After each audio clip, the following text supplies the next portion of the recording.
आर्सेल Mittal Nippon steel plant Odisha रु चलीगला समस्त को निरुत्साहित मुख्यमंत्री जो थे नवीन पट्टनायक आरंभ करते पुंजी विनियोग होता से प्रकल्प गुड़िक बर्तमान ओडिशा रु बाहरी जाउछि। Double engine no reverse engine चली डबल ब्रेक दिया बर्तमान ओडिशार विकास हम ओडिया ओडिया अस्मिता कथा बहु आलोचना होइतिला एवं बीजेपी सरकार ओडिशा को शासन भार नहीं एवं खूब शीघ्र ओडिशार चित्र को बदल देवे बोली प्रतिश्रुति देते ओडिशावासी। बेकारी बेरोजगारी हटिଯିव, हजार हजार युवक निजुक्ति पाइबे एवं शिल्पर प्रगति हब, ये सब बहुत बड़ बड़ कथा कुआ जाइतिला। किंतु आज 2 वर्ष पूरिया पई जाउछि सरकार रो आउ अल्प दिन परे मासे 2 मास परे 2 वर्ष पूरण करिवार सफलतार वार्ता दवा पे प्रस्तुति चली बीजेपी सरकार रो ओडिशा रे। किंतु आज आपण देखंतु जेउ मान को नेइकरी ओडिशार युवक युवती माने आशा बांधी थिले ते सबुठो बड़ कथाटा होछि शिल्पर प्रगति हो, विभिन्न शिल्प आसीबो, निजुक्तिर सुजोग देखा देबो ओडिशा रे।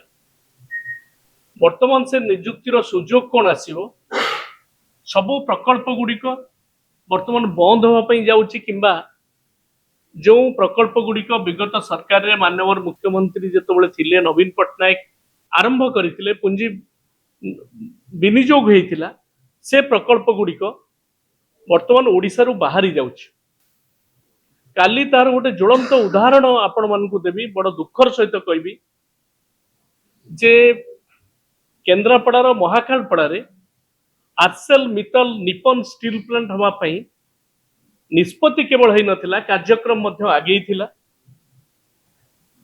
24 न्यूट मेट्रिक टन स्टील प्रोडक्शन हबो एवं 136 कोटी टंका आर विनियोग हबो, हजार हजार युवक निजुक्ति पाइबे। ये केवल भाषण नथिला, ये निष्पत्ति थिला एवं से दिगेर मध्य आगे थिला।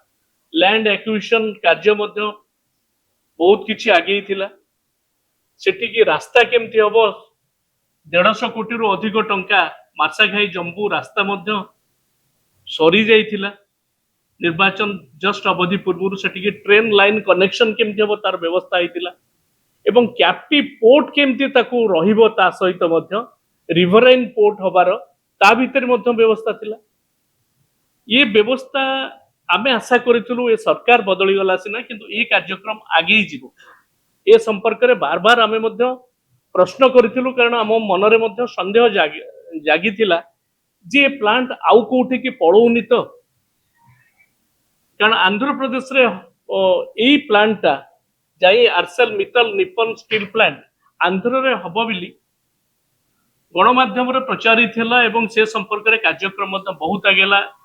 आमे जेतोबेले ए संपर्क रे प्रश्न करू सरकार कोंती ना लैंड एक्विजिशन कार्यक्रम चालीची हबो, किंतु काली आपण देखिथिबे आंध्र मुख्यमंत्री चंद्रबाबू नायडू आंध्रर अंकापल्ली ठारे लक्षे 1.5 लाख कोटी टंकार विनियोग करिकरी ए स्टील प्लांट टी हब बिली एवं ये कंपनी रो मुख्य श्रीयुक्त मित्तल मध्य सेठी उपस्थित थिले, केंद्र मंत्री माने थिले एवं ए कार्यक्रम आगे एवं निर्धारित समय भितर ए सरिबो बिली निष्पत्ति ग्रहण करा जायछि। एपटे ए कार्यक्रम पूरा ठप हो जायछि केन्द्रापड़ा रे एवं ए स्टील प्लांट सेठी आर्सेल मित्तल निप्पन कार्यक्रम आंध्र रे आरंभ करिसंती। तेणु ये गोटे केवल केन्द्रापड़ा वासी नुहे सारा ओडिशा पे गोटे निहाती दुखद खबर एवं जो माने उत्साहित होइतिले युवक युवती माने एटी निजुक्तिर सुजोग पाइबेली समस्त निराश हवा को पड़ी। तेणु केवल एतिक नुहे आर्सेल मित्तल स्टील प्लांट ओहरी जाइछि ओडिशा रे करबा ठारू नुहे ଆପଣ ଆହୁରି ମଧ୍ୟ ମୁଁ ଦଉଛି କେତେ ଗୁଡ଼ିଏ ପ୍ରକଳ୍ପ ବର୍ତ୍ତମାନ ଓଡ଼ିଶାରୁ ସେମାନେ ବାହାରି ସାରିଲେଣି। ଜେଏସଡବ୍ଲ୍ୟୁ ଇଭି ପ୍ରକଳ୍ପ 40,000 କୋଟି ଟଙ୍କାର ଆମର ଜଗତସିଂହପୁର ଜିଲ୍ଲାର ମାନ୍ୟବର ବିଧାୟକ ସେ ସମ୍ପର୍କରେ ଆପଣମାନଙ୍କୁ ଦେବେ। କଟକ ଏବଂ ପାରାଦୀପ ପାଇଁ କିଭଳି ଭାବରେ ସ୍ୱପ୍ନ ଥିଲା ଜେଏସଡବ୍ଲ୍ୟୁ ଇଭି ବ୍ୟାଟେରୀ ପ୍ରକଳ୍ପ ଏବଂ ଗୋଟେ ୱାରି ସୋଲାର ଢେଙ୍କାନାଳରେ ହେବା ପାଇଁ ନିଷ୍ପତ୍ତି ଗ୍ରହଣ କରାଯାଇଥିଲା।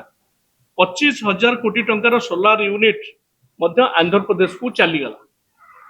ବିଜେପି ସରକାର ଆସିବା ପରେ ଓଡ଼ିଶାରେ এই ନିଷ୍ପତ୍ତି ନିଆଯାଇଛି।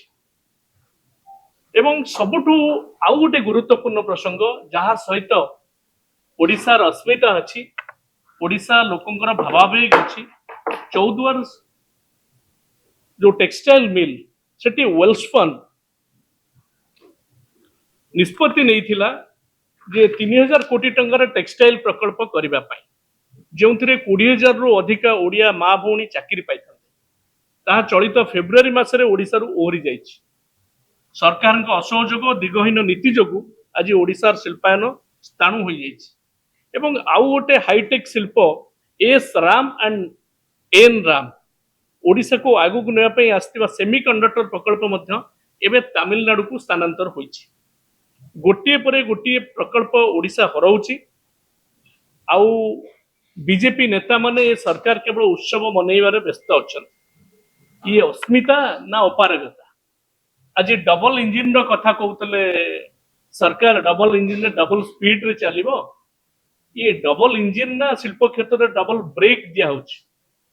କେବଳ ଏଠି ନୁହେଁ, ଏଠି ସବୁ ବିଜେପି ଶାସିତ ରାଜ୍ୟ ସହଯୋଗୀ ରାଜ୍ୟ ମାନେ ଏଠୁ ନେଇ ଯାଉଛନ୍ତି ପ୍ରକଳ୍ପ ଗୁଡ଼ିକୁ। ଆନ୍ଧ୍ରକୁ ମୋଟାମୋଟି ଭାବରେ ଯାଉଛି, ତାମିଲନାଡୁକୁ ବି ଯାଇଛି। ତେଣୁ ଏ ପ୍ରକଳ୍ପ ଗୁଡ଼ିକ ଯୋଉ ସ୍ଥାନାନ୍ତରିତ ହେଇଯାଉଛି, ଓହରି ଯାଉଛନ୍ତି, ୟାର କାରଣ କଣ ରହିଛି ସେ ବିଷୟରେ ମଧ୍ୟ ଅନୁଧ୍ୟାନ କରିବାର ଆବଶ୍ୟକତା ଅଛି। ମୁଁ କହୁଥିଲି ଯେଉଁ କଥା ଆପଣମାନଙ୍କୁ ଯେ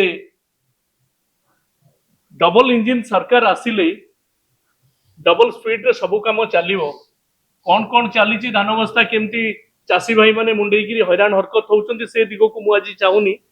କିନ୍ତୁ ଯୁବକ ଯୁବତୀ ମାନେ ଯୋଉ ସ୍ୱପ୍ନ ଦେଖିଥିଲେ, ଇଏ ମୁଁ ଭାବୁଛି ଇଏ ଡବଲ ଇଞ୍ଜିନର ରିଭର୍ସ ଇଞ୍ଜିନ ଚାଲିଛି ଏବଂ ଡବଲ ବ୍ରେକ୍ ଦିଆହଉଛି ବର୍ତ୍ତମାନ। ଏବଂ ବ୍ରେକ୍ ଦେବା ପଛରେ କଣ ରହିଛି ଦିଲ୍ଲୀ ଦରବାର ସହିତ ଏମାନେ ଆଲୋଚନା କରିବାର ଆବଶ୍ୟକତା ଅଛି। ମୁଁ କହିବି ଆଜି ଦିନ ଗୋଟେ କଳା ଦିବସ। ଯେଉଁ ଚାଲିଗଲା ଆର୍ସେଲ ମିତ୍ତଲ ନିପନ ଷ୍ଟିଲ ପ୍ଲାଣ୍ଟ ଓଡ଼ିଶାରୁ ଚାଲିଗଲା ସମସ୍ତଙ୍କୁ ନିରୁତ୍ସାହିତ କରିକିରି ଏବଂ ଓଡ଼ିଶାର ଯୁବକ ଯୁବତୀ ମାନଙ୍କ ଯୋଉ ଆଶା ଦେଖିଥିଲେ ସେ ତାଙ୍କୁ ନିରାଶ କରିକି। ସମସ୍ତଙ୍କୁ ଧନ୍ୟବାଦ।